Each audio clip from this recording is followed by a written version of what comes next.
20 times 400 meters. Such a famous session and such a key session. By the end of this video, I'm going to have told you how you can do this session, how you can progress on to do this session, what it actually looks and feels like, and the progressions from here and what paces you should be running at and how to recover it in between. And by the end of this video, you'll be able to nail one of the most important sessions you could possibly do. So, what is the purpose of the session? The purpose of the session is to control the intervals, to control 20 times 400 meters, so that you feel in control of each interval. And then after the interval, 400 meters is a long way to be running quick. But after the interval, you're able to bring the heart rate down, to control the breathing so that you can go again for the next interval. And 400 meters is a long way to run fast, but also 20 reps is a lot of reps to be running fast as well. But it's going to improve our speed, our running economy, and also our endurance. The structure is simple. The structure, we're going to run 20 times 400 meters with 60 seconds rest in between. So that's a lap of the track if you're going to be running this on a track. I'd always suggest if you're training for 5K, 10K, half marathon, marathon, I'd always suggest that you train on the surface that you're trying to race on, specifically for your long run, or at least part of your long run, and for these intervals. Now, intensity. How quick should you run 20 times 400 meters? Now, if you Google this and try to get an answer, you'll quickly get told, oh, these should be run at 5K pace, or these should be just a little bit faster than half marathon pace.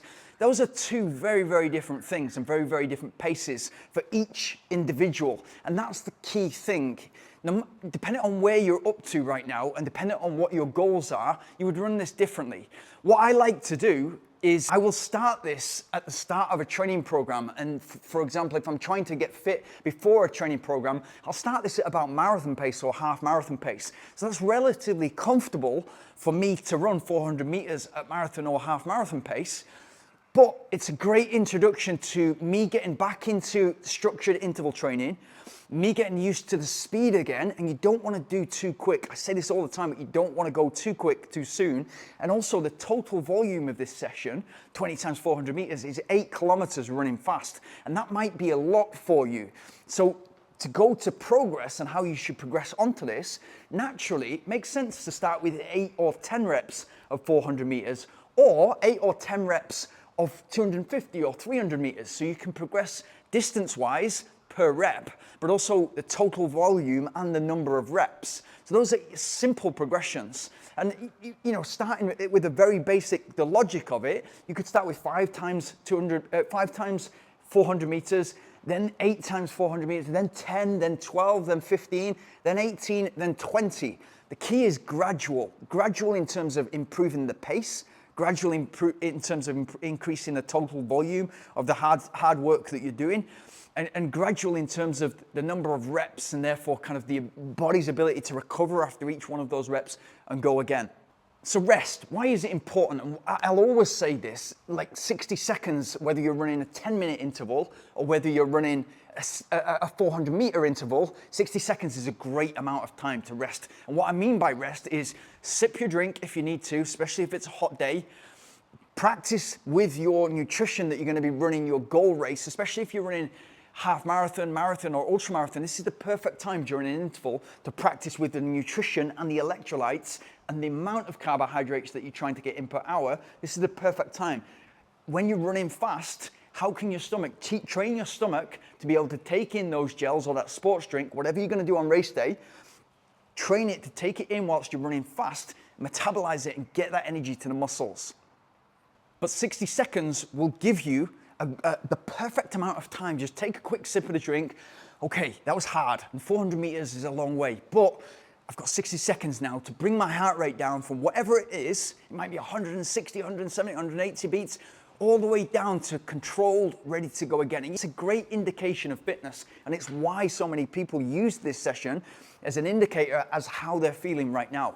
Even though they're training to run a marathon, for example, this is the perfect indicator of where they're up to in the training, what's having a good impact on their fitness, and they're ready to run fast. And all these 400 meter reps will usually be ran faster, much faster than their marathon pace when you progress onto this. So execution. In any interval session, it's about control and it's about consistency. But that doesn't mean that we're going to go slow so that we can definitely do it. We're not going to aim low. We want to get to a point where we can judge how fast and how much effort we can put into each interval in order to maximize the return, the supercompensation, and improve as much as possible.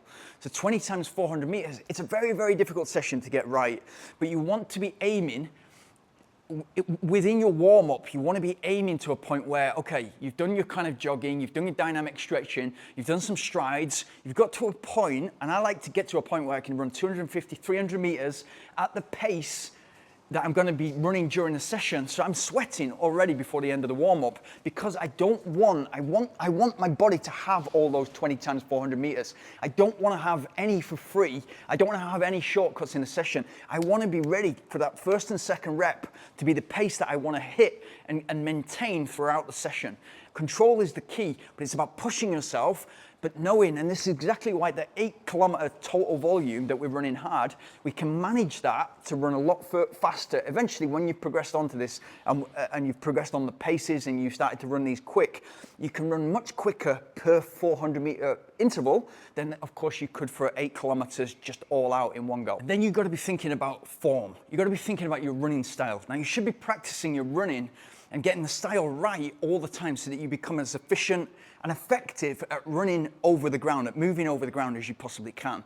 The big thing for me is always which muscles are doing the work. And for speed work, and it's a big part of the reason that we do speed work, is you can't run 400 meters fast without using the big power muscles, the glutes. So you want to, before the end of the warm-up, telling the glutes that, hey, get ready, guys, get firing, get engaged, because you're going to be doing the majority of the work. You want a big push-up from those big power muscles, the glutes and the hamstrings. The quads want to be robust, the lower leg wants to be robust, but you want fast feet and you want to be landing mid-foot and with your toe, ankle, knee, hip all aligned. We've got to be practicing this all the time in the recovery sessions and in the easy runs, because once we're running fast, it's super important, because there's much more force when you're hitting the ground, you're pushing off and you're trying to run fast, much more force than in a recovery run and an easy run. So the benefits. So you want to be thinking, okay, what is the purpose of this session? And of course, what are the benefits? So with interval session, and especially 20 times 400 meters, you're going to get speed from it. So as I said at the start of the video, if you're getting into speed, maybe your speed is starting at something where your marathon pace currently is, or your half marathon pace. And maybe that's how you control the session, and you make sure you get to the 20th rep and you can do this session. And then you can gradually increase the pace. And eventually you'll get to a point where this is your 5K pace. And how that feeds in nicely to the other running you're doing, whether you're training for 5K, 10K, half marathon, marathon, ultra marathon, is that improves your running economy. So it improves your body's ability to move over the ground efficiently, and then it makes your race pace, whatever that is you're training for, feel easier. Even if it's 5K, it feels so much easier because you're able to run a lot quicker for the 400 meters. It's also going to improve your endurance, because that's quite a lot of work to be doing. 8 kilometers of hard work is a lot of work to be doing with just 60 seconds rest in between. But we're also teaching our body in between those reps, bring the heart rate down because I need to go again. Bring the heart rate down from 170, 180 beats all the way down to 130, so I'm in control of the next rep. 400 meters is a long way. You'll get to 250 meters running fast, and it's like, geez, I've got another 150 meters to go, and that final sort of straight on the track, or if you're doing this on the tarmac, that final quarter is always difficult unless you're in full control. What the 20 times 400 meters also does is makes us mentally tough. So it's not like 3 times 10 minutes or 5 times 10 minutes where, okay, I'm working fast, but I'm not working as fast as when I run a 400 meters. With 400 meters times 20, you're running fast, but you've also got to do 20 of them. How I like to mentally split that up is, okay, I'm going to do 5 times 4. I'm still going to have 60 seconds after each 20 reps, but I'm going to split it up mentally in my head. So let's do 4. Okay, great, I feel great. That's a mile, 1,600 meters. Now I'm moving on to my next 4. Okay, 8, great, no worries. After the next ones, I'm sort of past halfway. Then when you've done 3 sets of those of those 12, again, just the rest stays at 60 seconds. All of a sudden you've done 12 and you're at 60% of the, and then you're on the final straight as well, you know? So that's how you can, mentally this prepares you really well. And when you think of the difficulty in the final third or the final quarter of a marathon or your half marathon, it's mental toughness that gets you by. It's like, okay, this is when I need to dig in. This is why I've just trained for the last 3 months and maybe the last 2 years in order to get to this point, because this is not going to be easy. It's why it's not available to everybody, because it's pretty tough. But it makes you mentally tough, not just for the race, not just for the training session, but also for life in general.